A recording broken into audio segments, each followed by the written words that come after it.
relacionamentos com homens negros, em que ela de fato apanhou, foi violenta, e se casou com um homem branco, que foi um homem que assumiu essa família. Então, olha o heroísmo desse homem branco, desse outro branco que vem, enfim.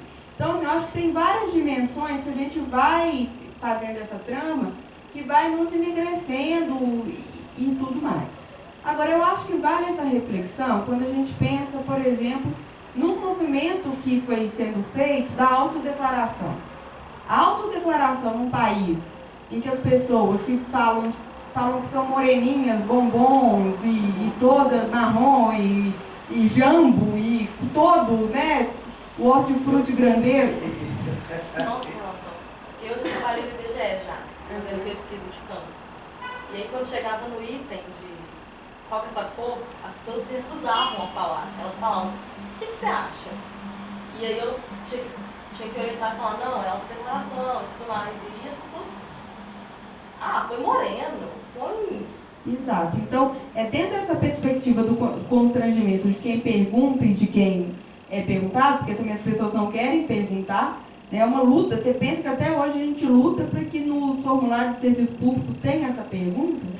E aí a gente vê nessa questão da autodeclaração como reconhecimento de si enquanto negro, e junto com isso uma luta por um reconhecimento da história, de que essa miscigenação ela foi imposta como uma violência, como um corpo subjetivo e tudo mais. Aí começa a haver a possibilidade de ingresso em determinado serviço, e eu não falo nem só da faculdade, eu falo do Itamaraty, por exemplo. Um concurso para diplomata em que as pessoas brancas, que nunca tiveram que se perguntar se eram brancas ou não, desencravam um bisavô que era negro para falar que são negros também. Numa lógica absolutamente utilitarista disso. E é esse utilitarismo que muitas vezes é utilizado, como tem sido utilizado, para uma contestação da política de cotas. Então, eu acho que isso que é muito importante dizer, assim, quando eu me autodeclaro negra, é importante entender a partir do que eu estou me declarando. Eu estou me declarando negra para acessar um benefício, ou eu estou me declarando negra para comprar, inclusive, um lugar junto com todo um grupo que está ausente de espaços como muitas vezes eu estou, né? E aí eu acho que é muito interessante, assim, eu já entrei em vários lugares, sinceramente, eu entrei em vários lugares que eu me senti invisível. Eu ia pro banheiro para olhar se eu estava, tipo assim, se eu existia mesmo, porque era um espaço em que eu entrava e era invisível. E isso é uma situação subjetiva muito forte, que eu acho que a psicologia tem que saber com ela.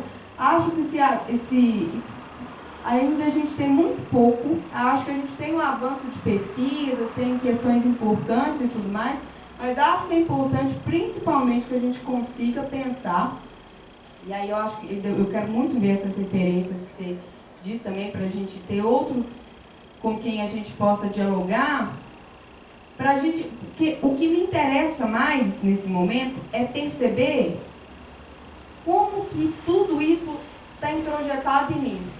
Hoje eu consigo responder ao racismo do outro, mas eu me assombro com o quanto eu consigo ter práticas racistas sobre mim, sobre determinados comportamentos, sobre determinadas posturas, sobre a minha aparência, sobre o meu corpo, sobre, sabe, é um tempo todo você tendo que, se a energia baixa, se você ficar mal, você começa a olhar para você de uma maneira que é a maneira racista que está ali inteira. Então, eu acho que isso é importante que a psicologia se dê conta, não só no campo da teoria, mas principalmente no campo do acolhimento, da prática, e de repensar, inclusive, as lógicas da psicologia. Você não vai conseguir ofertar sessões a R$100 para as pessoas, enfim. Né?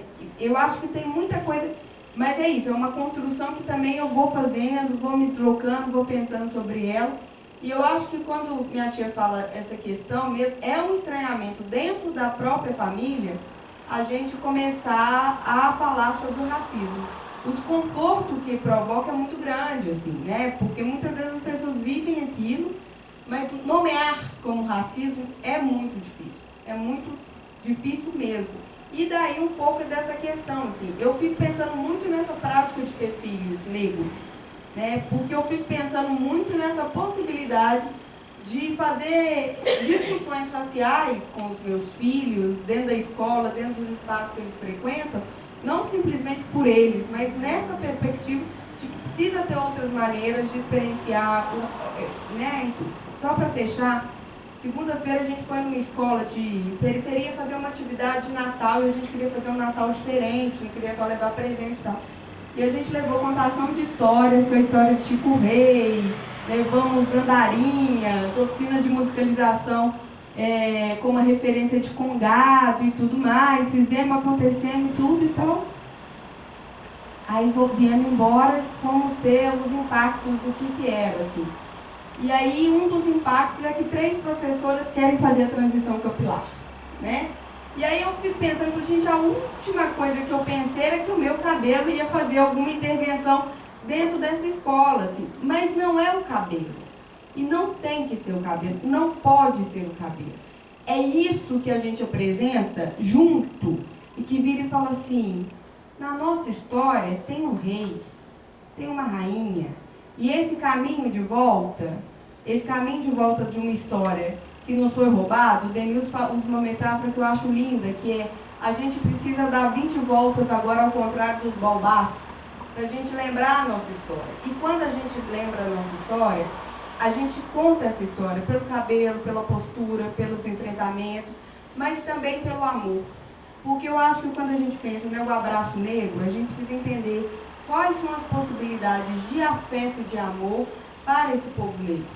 Né? Porque aí eu acho que também, que eu disse no início, assim, outros referenciais de produzir conhecimento e tudo. E aí, para finalizar mesmo, assim,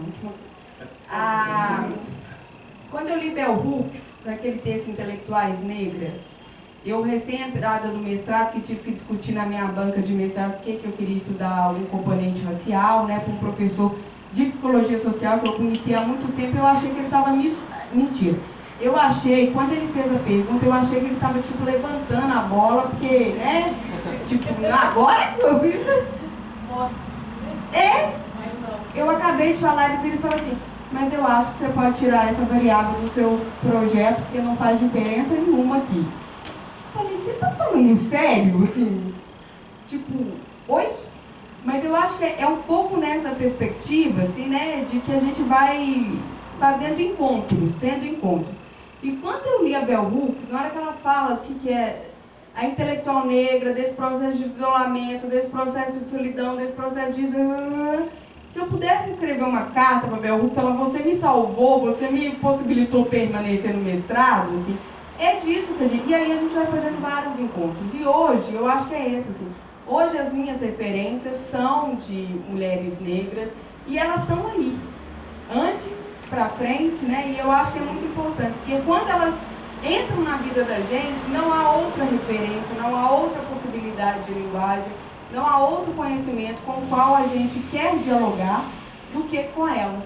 Né? E aí a potência do que a gente é, e do que a gente produz, e do que a gente consegue operacionalizar no mundo muda muito. E aí a gente fica perigosa mesmo. Daqui a pouco a gente vai ser preso igual a Angela Davis.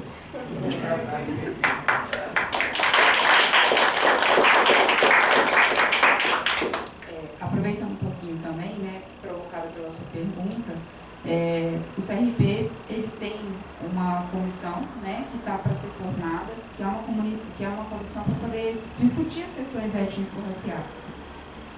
Essa já é a segunda roda promovida pelo CRP esse mês, né, sobre a temática. No dia 2 de dezembro, a coletiva Estamira, junto com o coletivo de psicólogos negros, o Candangas, não é? Fez um evento aqui nessa casa, né? Discutindo a invisibilidade da mulher negra, né? Invisibilidade não só no campo da psicologia, mas em todos os campos. E as meninas de Juiz de Fora, elas iniciaram a nossa roda de conversa com uma coisa assim, que a gente nunca tinha pensado na vida. É uma coisa que nos atravessa, é uma coisa que constitui a nossa subjetividade, a nossa identidade, e que vai muito de encontro com Porque eu acho que, no final das contas, né, é o que importa para a gente, que a gente está começando a encontrar um pouco nesse espaço, que é a questão da representatividade, né? Eu nem sempre usei cabelo black, meu black é recente, né? Eu surtei o ano passado e falei assim, cansei, o que eu posso mudar em mim? Volto a usar o cabelo. Fui na cabeleireira assim, fui num local especializado, né, em cabelos afros. A cabeleireira ficou chocada, ela falou assim, você não vai cortar esse cabelo todo. Eu falei assim, vou sim, você está com tempo? Pode meter a tesoura.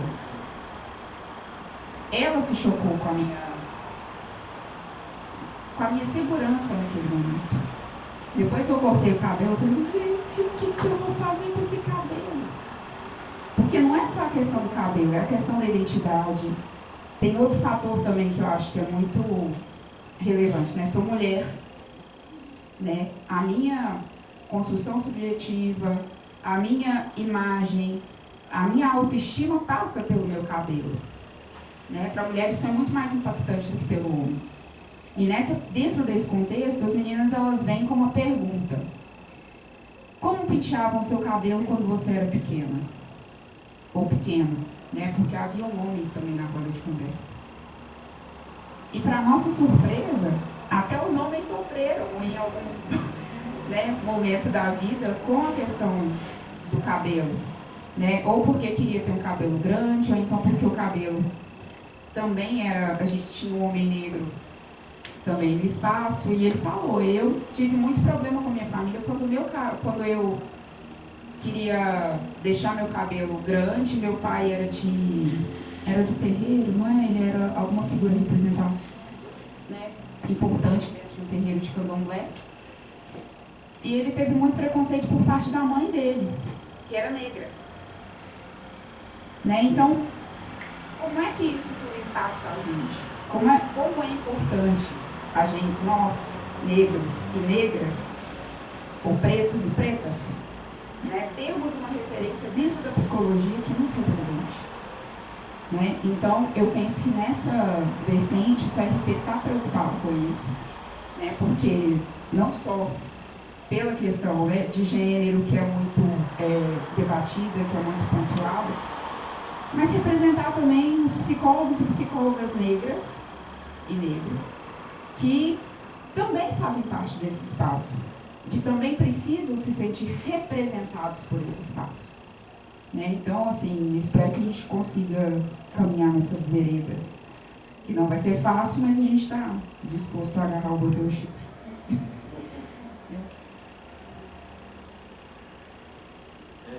Quando você disse referente à questão da cor da pele, né? No meu registro, né, certidão de nascimento, eu sou pardo. E talvez essa reação de quebrar a régua, eu deixei de ser pardo. Não sei. Né? E essa questão também do cabelo, quando se diz assim, eu também passei um pouco por isso. Eu lembro que eu ia para a escola, minha mãe tinha aquela escovinha que enfiava no dedo assim. Minha mãe fazia aquilo para trás com muita força, ela passava um creme e fazia aquilo. Eu não percebia, né? Depois. E aí quando foi em 1979, que eu já transitava ali, já crescendo, transitava no meio do meu irmão, com os amigos do meu irmão, que era uma moçada que usava, todo mundo usava Black Power. Aí o meu cabelo tinha uma dificuldade, que ele era um pouco mais anelado. Ele molhava, ele rolava tudo. Eu tinha puxado mais, puxou um pouco mais minha mãe, assim, tal. Eu me lembro que eu passava altos cremes de semana, resto de creme, né, não sei o que, creme rins, Neutrox, e ficava de touca, o cabelo ficava mais grudento, mais crespo. Eu fazia isso. Chegando no final de semana, eu me sabe, e ficava black. E foi nesse processo que ele se encrespou mais ainda, assim. Então, acho que o homem também, eu quanto ainda adolescente, eu passei por isso também, assim. Você falando aí, eu fui me recordando disso, assim.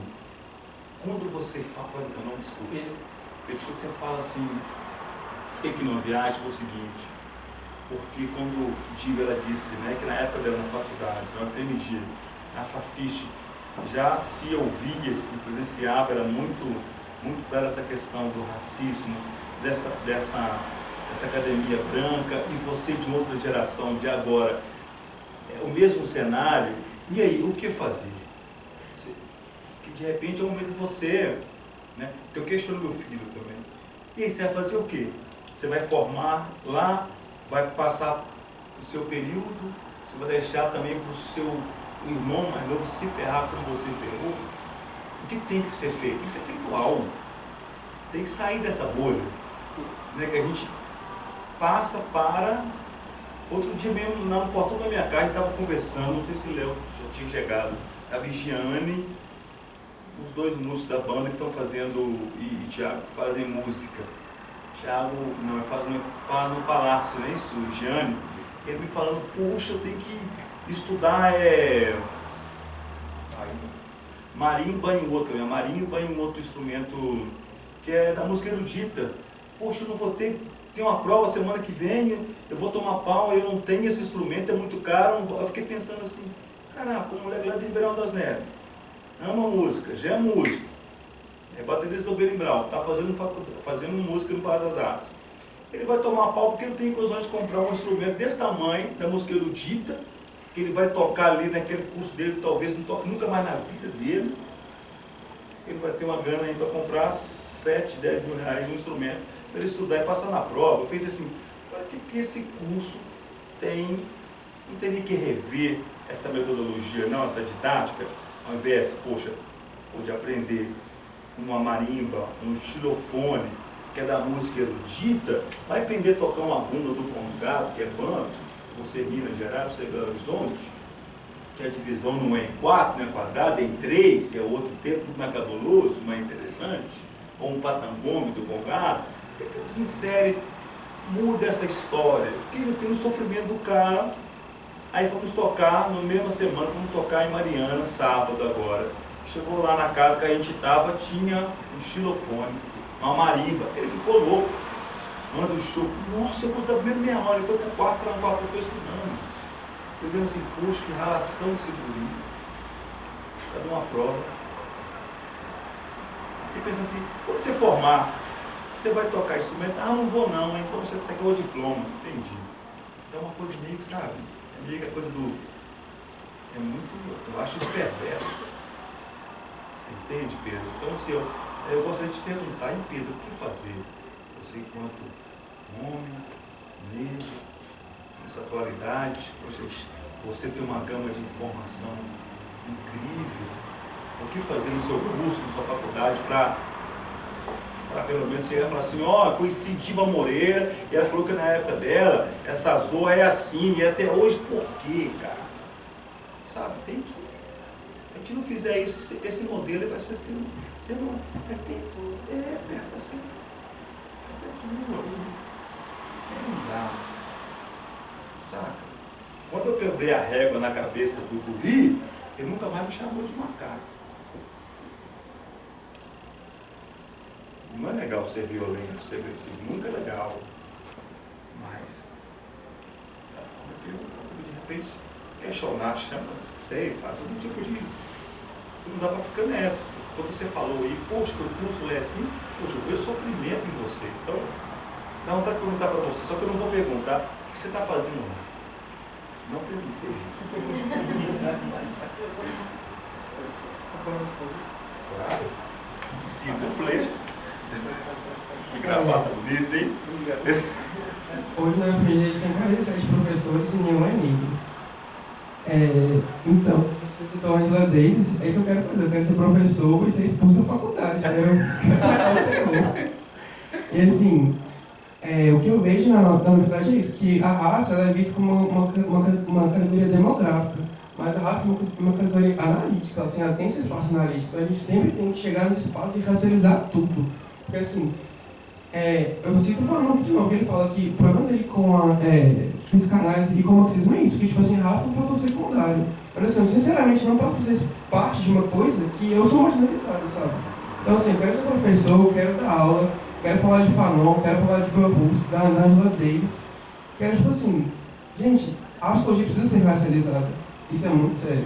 Porque as pessoas, nosso povo sofre, e assim, vocês não têm ideia de talvez tanto que a capoeira tem um impacto terapêutico. E a gente não assim, para nós que somos pretos isso parece meio óbvio, mas tipo assim, para as pessoas que são brancas, tá anos luz de conhecimento dela. E é isso assim, vou falar uma coisa que Maria Aparecida Bento fala, que ela fala que o racismo, as pessoas enxergam o racismo como uma coisa de negros, mas o racismo é um problema ético, é um problema social. Então assim, quando isso não for para o debate, enquanto a gente não conseguir, tipo assim, mobilizar as pessoas para todo mundo tipo assim, discutir isso seriamente, acho que nada vai mudar. E eu acho que está assim, vindo uma nova geração de intelectuais negros brasileiros tentando tipo, transformar isso. Assim. Mas é isso, eu faço parte de um coletivo da FMG que chama Maloca, que é de negros e negras. E uma das propostas que eu quero tentar realizar era a gente fazer uma matéria de razões étnico-raciais dentro da UFMG.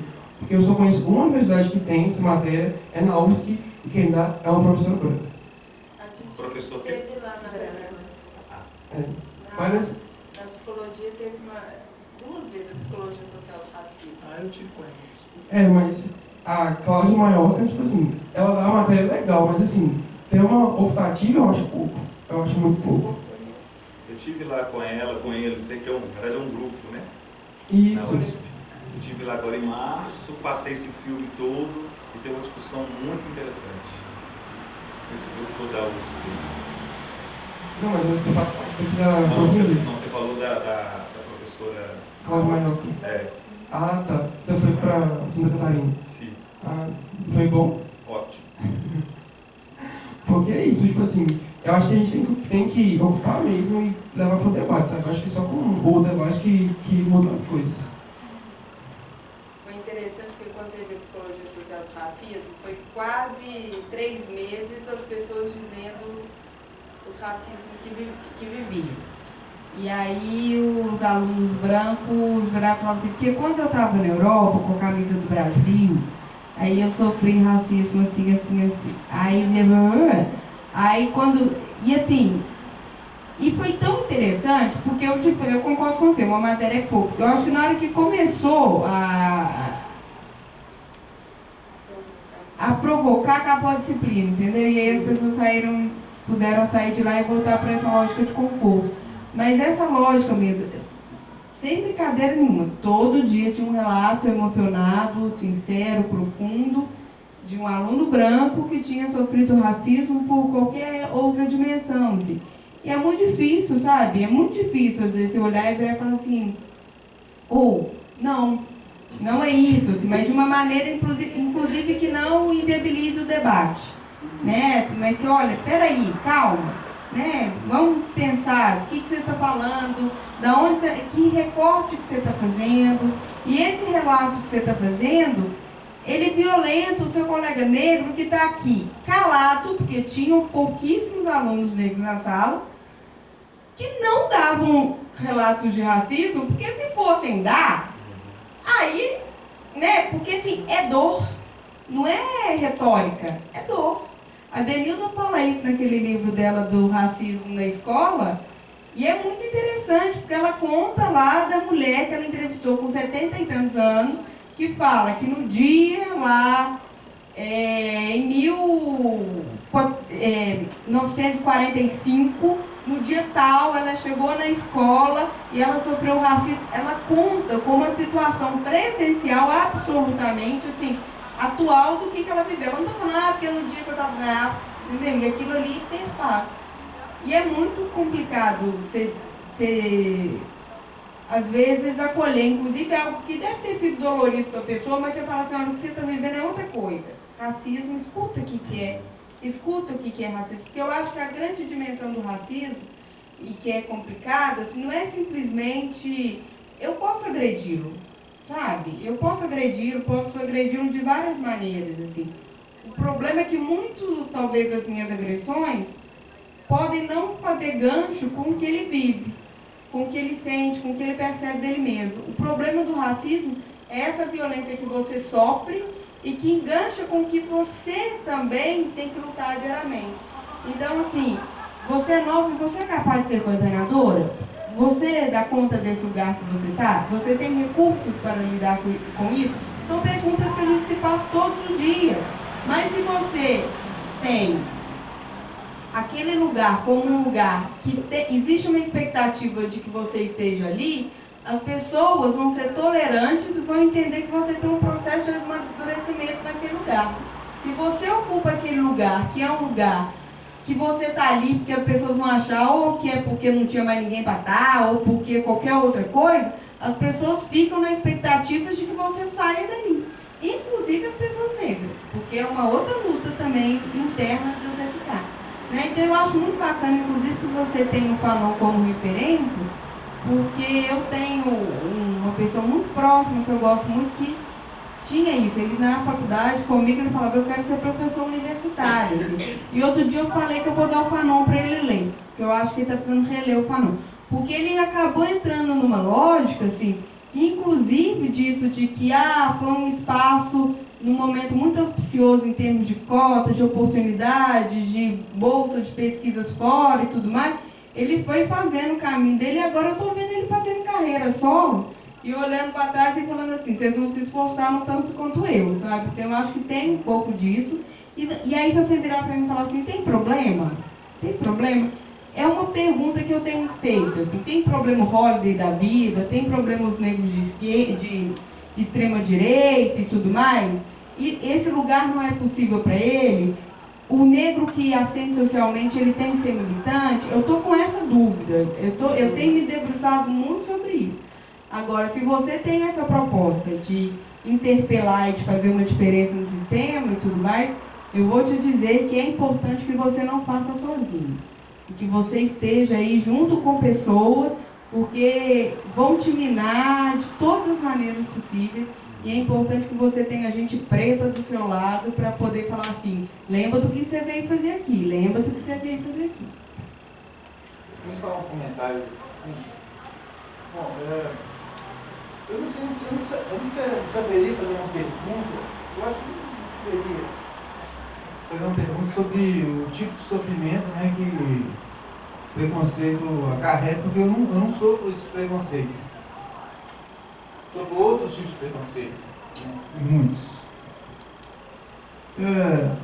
Às vezes você vê uma pessoa falando assim, rapidamente, brincando, fala assim, fulano e tal fez assim, você não vê que saiu correndo, você nem que saiu pulando para tudo é lado. Você não vê falando, branco saiu pulando, assim, você vê que isso pode ser uma coisa bem assim. Neguinho saiu pulando rapidinho, saiu vazado, correndo. Isso é uma forma de preconceito. Isso é preconceito, né? Eu tenho até um primo, o Leandro, que cresceu junto da minha idade. Ele é muito inteligente. Ele fez mecatrônica lá na USP.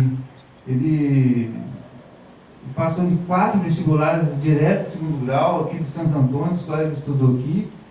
Ele hoje está na Polícia Federal, ganha um dinheirão lá.